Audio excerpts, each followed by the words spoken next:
किसका किसका? वक्तारम पृच्छकम स्तोत्री, वक्ता का बोलने वाले का, पृच्छकम पूछने वाले का, और स्तोत्रीन सुनने वाले का, तीनों का कल्याण होता है। इसलिए सभी लोग बड़े ध्यान से कथा को श्रवण करें।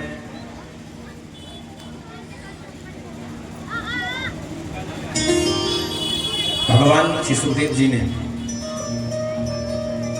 परीक्षित से कहा, ध्यान से सुनो राजन, जब इस धरातल पर कंस और जरासंध जैसे राजा पापाचरण करने लगे, तब पृथ्वी जो है पापियों से पीड़ित होकर के समस्त देवताओं के साथ गौ का वेश धारण करके ब्रह्मा जी के पास गए।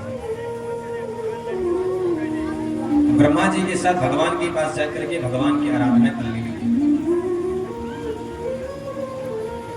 तो ब्रह्मा जी के हृदय में प्रभु का आदेश हुआ। अब आदेश ब्रह्मा जी ने सब देवताओं को सुना दिया, सुनो सुनो, प्रभु की आज्ञा हो गई है क्या?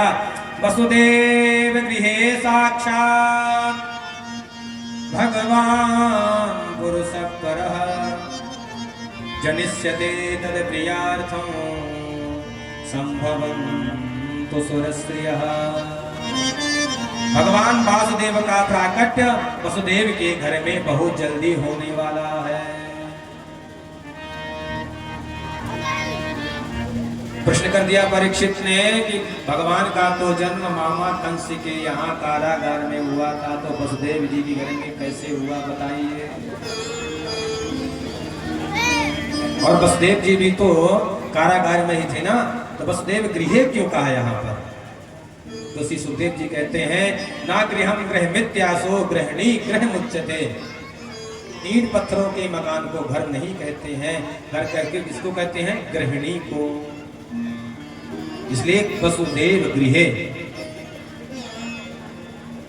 वसुदेव की पत्नी देवकी के घर में भगवान का प्राकट होने वाला है। इसलिए तुम लोग जाओ, जल्दी जाओ, मथुरा चलो, मथुरा में प्रभु आएंगे। तो हम अकेले ही चले? ब्रह्मा जी बोले नहीं, अपनी अपनी देवियों के साथ सभी लोग चलो मथुरा भगवान के स्वागत के लिए, क्योंकि भगवान भी अकेले नहीं आएंगे। जनिष्यते तत्प्रियार्थम, तत्प्रिया मतलब अर्थात श्री राधा रानी के साथ में भगवान भी अवतार लेंगे। इसलिए तुम भी अपने देवियों को लेकर के उनकी रक्षा करने के लिए चलो। तब तो देवी देवता विमुक्त हो गए महाराज। विविध रूपे में मथुरा मंडल में देवी देवताओं का अवतार होने लगा। मोक्षदायिनी परम पावन पुरी मथुरा में भगवान का नित्य निवास है। यत्र नित्यम सन्निहितो हरिः। यहाँ के राजा महाराज उग्रसेन बहुत ही धर्मात्मा है, और इनका बेटा है ना कंस,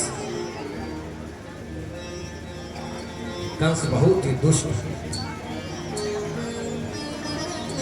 अर्थात हिंसा में ही जिसकी स्वाभाविक अभिरुचि हो वही कंस है। मार काट लड़ाई झगड़ा जिसे बहुत पसंद हो वही कंस। इतना दुर्प्रवृत्ति का है कि महाराज एक बार तो अपने पिता को उठा करके जेल में पटक दिया और स्वयं राजा बन गया।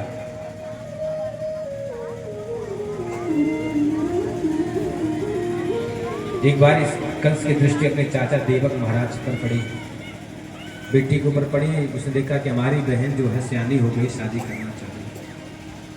अब कंस ने मंत्रियों से सुना कि महाराज आपकी बहुत थूथू पूरे राज्य में हो रही है, आपने जो कर्म किया है, अपने पिता को जेल में डालकर खुद राजा बन गए हो, थूथू बहुत हो रही है, तो इसका उपाय क्या करना चाहिए? बोले अपने चाचा की बेटी का विवाह करो, अपने हाथ से विदाई करो, तो आपकी सब सराहना करने लगेंगे। महाराज कंस ने इतना बढ़िया नाटक किया, देवकी का विवाह वसुदेव जी के साथ किया, और खुद विदाई करने के लिए आंसू टपकाने लगा महाराज, झूठ मूठ के आंसू। तो कहता मैं अपनी बहन को अपने रथ में विदा करके जाऊंगा।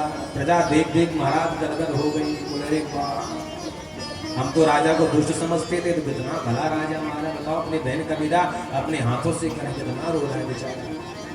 कुछ लोग होते हैं ना शादी में झूठा ही रोते हैं, लोग देखें कि हम भी रो रहे हैं। वही कंस कर रहा है दिखाने के लिए। जनता कहती है अरे राजा का हृदय बहुत कोमल है, देखो देखो कितने भावुक हो रहे हैं। लोग इसे सज्जन समझने लगे।